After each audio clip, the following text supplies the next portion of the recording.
He's ACHE's Gold Medal Award winner, given to outstanding leaders who've made significant contributions to the healthcare profession. So, we're talking with Jack Lynch III, recently retired president and CEO of Mainline Health in Bryn Mawr, Pennsylvania.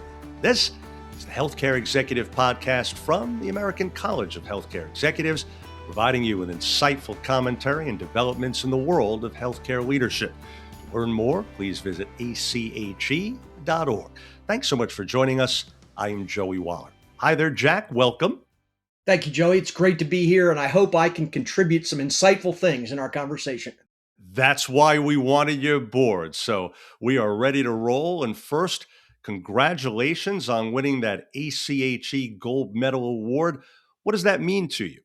Well, I got to tell you that a lot of us do this work for others and don't give a lot of thought to individual recognition. It's great when our team is recognized, whether it's to be a magnet institution or to receive a quality award or an equity award.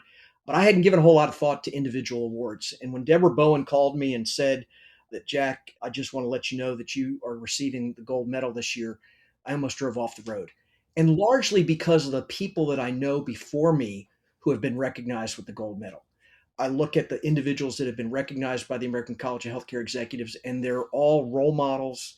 They all exemplify integrity, hard work, commitment to their community. And so to be in the group of those previous award winners was something that I was, quite frankly, overwhelmed by. Well, congrats once more on that. And let me ask you this. In a nutshell, what would you say first led you to a career in healthcare? Why that? So I grew up in Washington, D.C. My father was a physician. My mother was a nurse. And I'm the oldest of five and the only boy. When I was probably 16, I had this desire to join the Bethesda Chevy Chase Rescue Squad, hence the fire helmet in the background. And I really wanted it to be something that nobody could look back and say, you wasted time. You didn't learn anything that contributed to your future. You did something with that experience. Because quite frankly, joining the volunteer fire department can be something that can sidetrack you from your academic pursuits. So at 17 and a half, I joined the Bethesda Chevy Chase Rescue Squad. I was 9 months later an EMT, a year and a half later driving an ambulance around the Bethesda, Maryland, Washington, D.C., Chevy Chase area. And it helped me grow up. It put me in the back of an ambulance with me and a patient. And albeit from the time we got to their location to the time we got to the hospital, I was expected to help them. And I really enjoyed the medical aspects of it, but the passion I had was for the bigger picture, the delivery of emergency care in the community, the logistics, the preparedness. And so made a decision to pursue a bachelor's in management and knew that I'd have to go on to graduate school, was fortunate enough to start working at the Washington Hospital Center while in high school in the trauma unit as a tech, brand new MedStar trauma unit. And so while the medicine piece was interesting, I never pursued sciences. I never pursued wanting to be a physician. I really wanted to be, quite frankly, at the time, an administrator of a trauma program. And over time, it grew into much more than that. But 4 years of college, knew I had to go to graduate school, decided to go to graduate school immediately out of college, was accepted to Washington University School of Medicine in St. Louis, did 2 years there, did a fellowship at Baylor University Medical Center in Dallas. And I've never looked back thinking I should have done something different. And so working in the trenches initially fueled your passion for what you eventually wound up doing. That's awesome. Now you spent 20 years at Mainline Health, overseeing really numerous capital improvement projects, innovations, philanthropic developments. So what are some of the lessons you learned along the way about your own leadership style and working within the community? I'll preface it with I spent 19 years at St. Luke's in Houston and then 20 at Mainline Health. And I say that because I'm one of those rare executives that had the privilege of working principally in two institutions for my entire career. There are a handful of us out there that spent it in one institution, and I just admire that a great deal. And there are a lot of that have moved around, and that's good for them.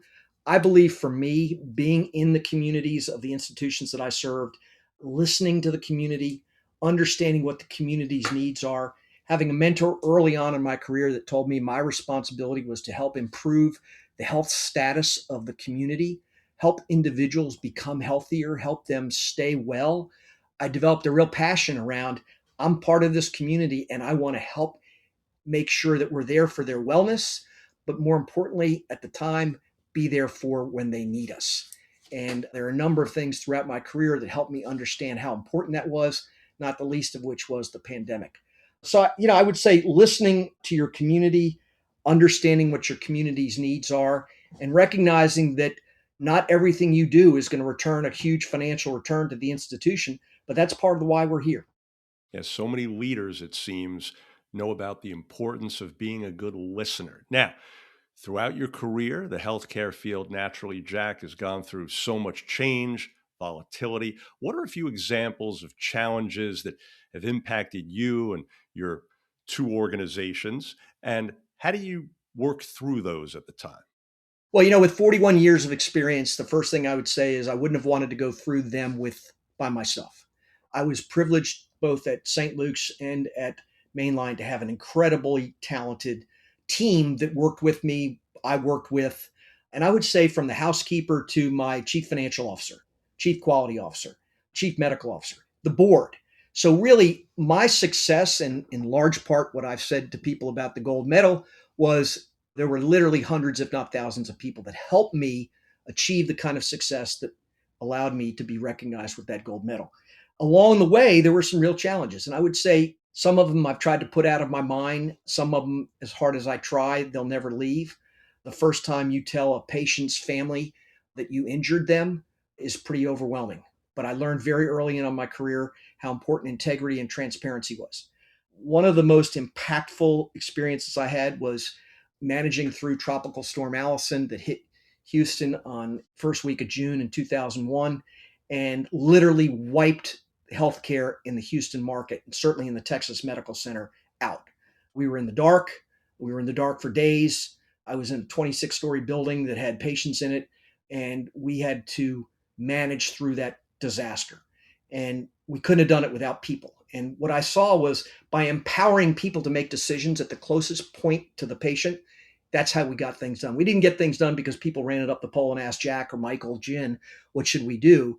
We had created a culture where empowering individuals to do what's right for the patient really got us through that. And we had about $100 million of damage. Methodist had about $200 million of damage. And Memorial Hermann, which may have been Hermann Hospital at the time, had $300 million of damage. So literally, healthcare in the Texas Medical Center was shut down.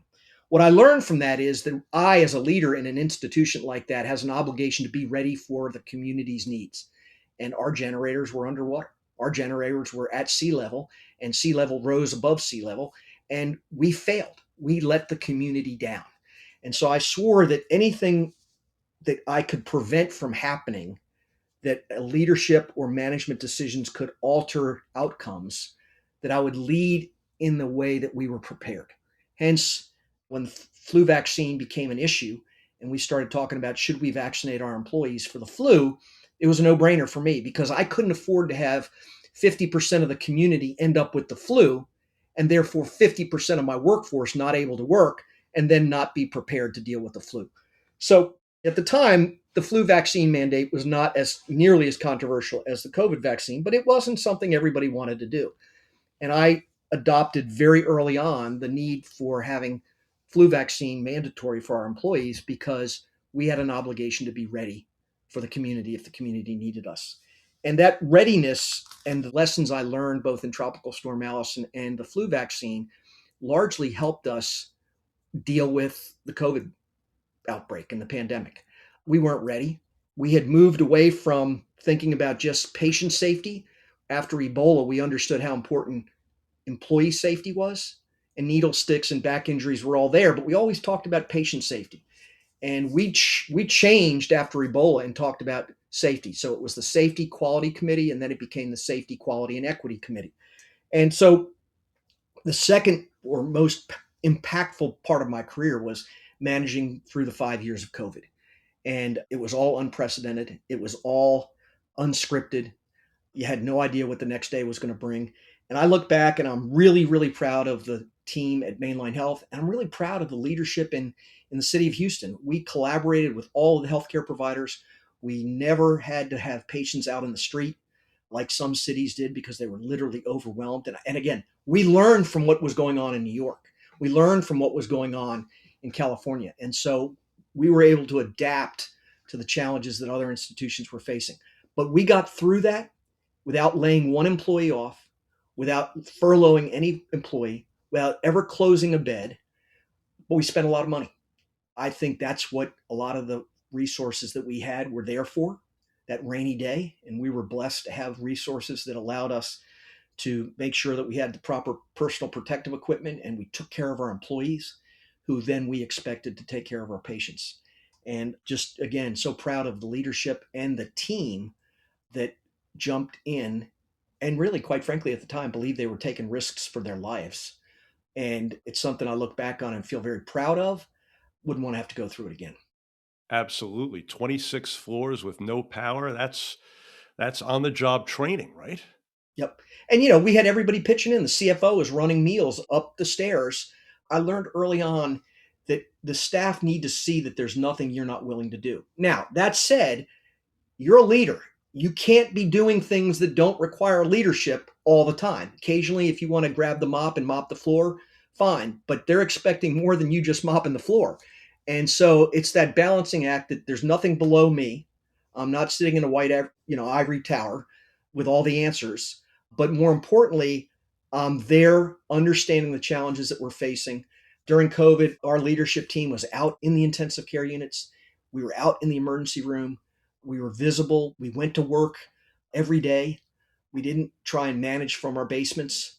And I think it said, if you're going to bring your workforce into work, the leadership of the organization needs to be there demonstrating leadership. And so again, that didn't come to me through book knowledge.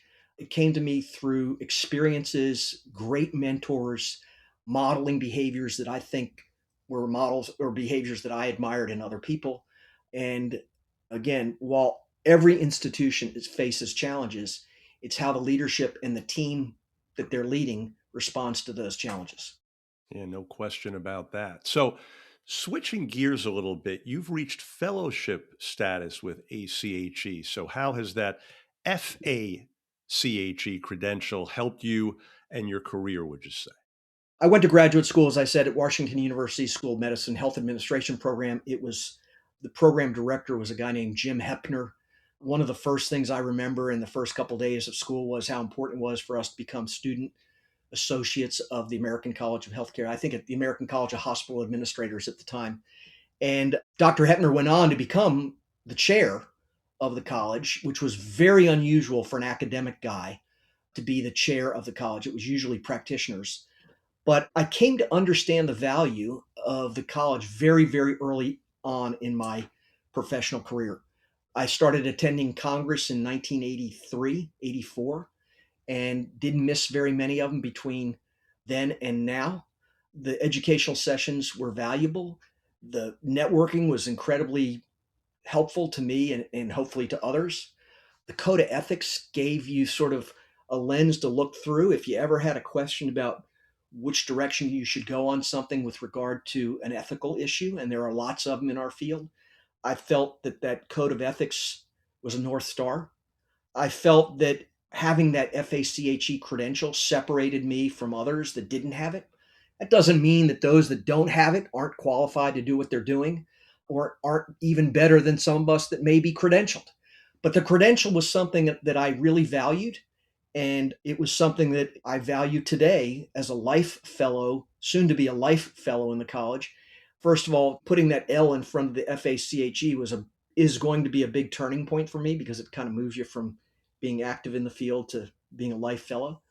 But it's something I keep in my LinkedIn page. I haven't wiped out my FACHE credential, and it's something that I found valuable to me, and I want to role model it to others. Yeah, when you're scrolling through LinkedIn profiles, you don't see many of those, right? It's an exclusive group. It is, but I think it's one that demonstrates your commitment to the field, demonstrates your commitment to continuous learning, and there are requirements for continuous learning. I had the privilege of serving on the board of ACHE and really valued that experience, both growing as a leader and a board member to an organization, but also helping to set the stage for what was important for the members of the college. A few other things for you, Jack. First, how about a few of the healthcare leaders that most inspired you and what you took most from them? I've given that a lot of thought. And, with 40 years, there's people that came before you and there's people that are coming behind you that fall into that category. So I would say one of the most impactful leaders for me was Doug Shepard. Doug was also had been a board member of ACHE, and I'll never forget when I became a board member, he gave me the ACHE pin that has the red star in the middle of it. That was his pin when he was a governor, and he gave it to me. He taught me a lot of things. He taught me how to recognize that, quite frankly, the most important people in the organization are the employees and the physicians, because they're the ones on the front line delivering the care. And if you care for your staff, this is sort of second nature now, but if you care for your staff, they'll take good care of your patients. I had the privilege of working for Michael Ginn when I was in Houston. Michael was an engineer by training, thought differently than many of us through our traditional educational paths. But Michael taught me how important it was to become predictable as a leader. He used to say to me, and he drove me crazy on occasion, and I didn't appreciate at the time why he was doing it, but he used to say, I want to be able to slide a problem underneath the door and know exactly how you're going to respond. And the value of your team and the community understanding, if this happens, how is that leader going to react, is, I would say, is invaluable. Jep Dalston, who is a stalwart in our profession, a University of Michigan grad, Michigan or Minnesota, may have been Minnesota, and someone that really taught me the importance of lifelong learning. Jep was instrumental in the setting up of the organ procurement organization in Houston, which I later had the privilege of serving as chair. But Jep really was probably one of the leaders that I knew that worked all the time, worked hard, and made tremendous impact in his community.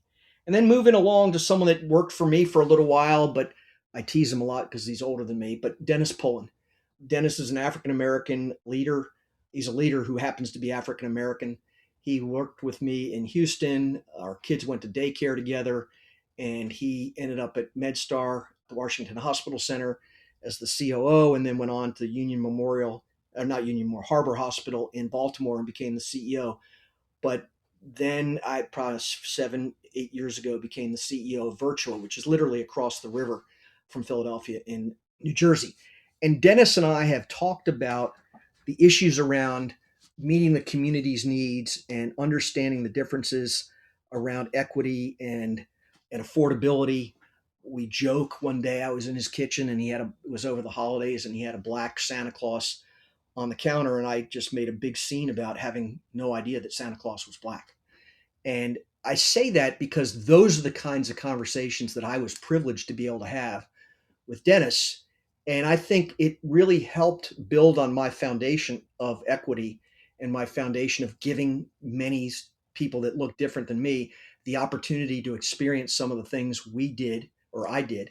I bought into the summer enrichment program at the Institute for Diversity in Healthcare Management early in my career because I wanted young minorities to have the same opportunities that this doctor's son had when he was a young high school and college student working in a hospital.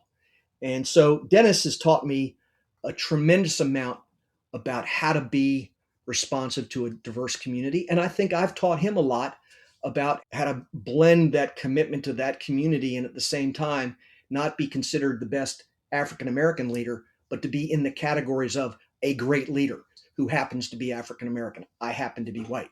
Dennis faced different challenges than I did as a black leader. And I don't pretend to think the challenges that I faced were nearly as difficult. But me understanding the challenges that he faced helps me break barriers down for individuals that look like Dennis and others as they move through their career. And more importantly, helps me understand how important it is to ensure that every single patient that shows up for care or doesn't show up for care because they don't think they're welcome, is in fact listened to, and gets equitable treatment. How about advice you have for emerging leaders? I'm sure you've been asked this a lot over the years. Has it changed over the years while you've been at this? Is the leadership advice different today than say 20 or 30 years ago? I think it is. I think we're in a much more complex world. I used to tell young students and fellows, I thought there were 5 things that were important to be successful in this field. You needed to work hard, you had to have a high degree of integrity, hold yourself accountable for not just the good things you did, but also the things that weren't as good. I'm convinced I got promoted once early in my career because I took responsibility for something that wasn't so good. You need to have a didactic component to the delivery. And I say that because you don't want to ever think you wasted time going to school. And the fifth is, quite frankly, common sense. A lot of the things, a lot of the decisions that we make on a fairly regular basis, it just drives a lot of common sense. I've moved on to what I describe as sort of 10 characteristics, and I'm going to sort of briefly go through them. First of all, I think you have to understand it's a privilege to be a leader. It's not an entitlement, it's not something you earn by time, it's a privilege. You have to be trustworthy. Your integrity is all you got, and nobody can take it away from you except you can lose it. You have to be able to inspire others. Think about the people that you follow, what inspired you about them. And so I think as a leader, inspiring, having the ability to inspire others to follow you. Be an active listener. And, there are some people that may see this video and say, when did Jack pick up on that? I would say over the course of my career, I became a better listener. And I think that you make better decisions when you listen to a diverse opinions around the table, when you listen to a diverse community, you become much better. Be able to get comfortable with the uncomfortable. Not everybody can do that. And if you're in this field, there are a lot of uncomfortable things you're going to have to deal with. And you're going to be forced to make decisions. And some of them aren't going to be that popular. But you got to think about what's the overall mission. Empowers others to make decisions. I talked earlier about how important it was for the organization. I've had anywhere from 8,000 to 15,000 employees. And if everything had to go up before it came back down, one, you're not fast enough, you're not nimble enough, and patients don't benefit, the community doesn't benefit. So empowering others. I think we have a real obligation. I think the college does a good job at expecting us to be mentors, mentor others. And as I indicated to you, I was mentored by some great folks, and I credit them with a lot of my success. One of them taught me to presume innocence. When somebody does something wrong or something that you don't like, you got to just assume that was not intentional, and maybe you don't understand what their objectives were. Maybe they didn't understand what your objectives were. But it's much easier to go into something, one, trusting people from the beginning as opposed to having them to have to earn your trust. So with Jack, you don't have to earn my trust. I trust you from the beginning. But if you lose my trust, it's going to be very hard to get back. So I think that's real important. You got to work hard. If you're going into this field and think you're not going to work hard, becoming a leader is not your ticket to sit back and relax. It's something you've got to do every day. And then the last thing that I think is really, really important is don't put yourself on a pedestal. There are lots of leaders that look around and when you can't find them when things get hot, they think they're above everybody else in the organization. And I'm Jack to everybody in our organization. And I get goosebumps when a housekeeper or a food service employee says, "Good morning, Jack." And I say, "Good morning, Mike." And if they say, "Good morning, Mr. Jack," I say, "Good morning, Mr. Mike," or in your case, Mr. Joey. We all put our pants on the same way. And so I think that you can't get hung up on yourself as a leader. And there are a lot of things that happen to us in our career that puts us up on a pedestal. And I think you got to step off that pedestal and show everybody that, quite frankly, everybody in the organization is important. And if they weren't, they wouldn't be working for you. Valuable advice indeed. And so, in summary here, Jack, now that you are retired, at least from the chapter you've just discussed, what's next for you? We can hear the passion in your voice with just about everything you discussed. Where are you going to apply that to next? I'm not really sure yet. I think been given a lot of advice that the first year, first 6 months, really sit back and relax, take some time for yourself, take some time for your family. I'm doing some podcasts like this. I'm doing some speaking. I'm passionate about equity of care and I'm very comfortable talking about it. Talk about needing to get comfortable with the uncomfortable. If we don't talk about it, we're not going to make improvements. And anybody in this country that doesn't believe that there's disparity of care going on in their community is mistaken.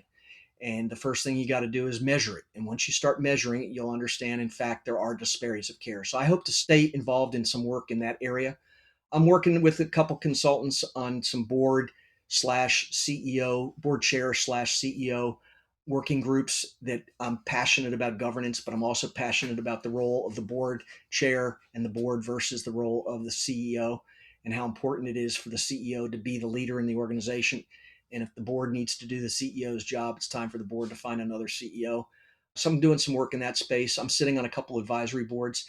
but it's all on my clock. I'm where I want to be when I want to be there. And the best advice I got, I think, from somebody about retirement and deciding where you're going to spend your time is spend time with people you want to be around. And, that's not always the case when you're employed.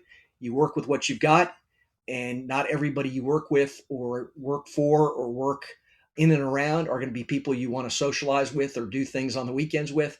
And I'm at a point in my career where I'm going to spend time with the people that I enjoy being with, and hopefully that they enjoy being with me. And deservedly so. Folks, we trust you're now more familiar with Jack Lynch III. Jack, congrats again on the award and on your wonderful career. Best of luck in retirement. And congrats on being such an esteemed member of ACHE. After all, as you just illustrated, you've got the pin to prove it, right? I do, and I'm proud to wear it. And I really look forward to seeing who gets recognized with this prestigious award going down the road. And I can tell you that one of the things I didn't mention, but I am going to continue to actively mentor a number of folks who I've invested a lot in, and quite frankly, who have invested a lot in me. And so I think I'll go to my grave committed to developing and helping to develop others. And the beauty of that is you always get further developed yourself when you're mentoring others. Paying it forward indeed. Well, folks, for more information, please visit healthcareexecutive.org. If you found this podcast helpful, please do share it on your social media. I'm Joey Waller. Thanks so much again for being part of the Healthcare Executive podcast from the American College of Healthcare Executives.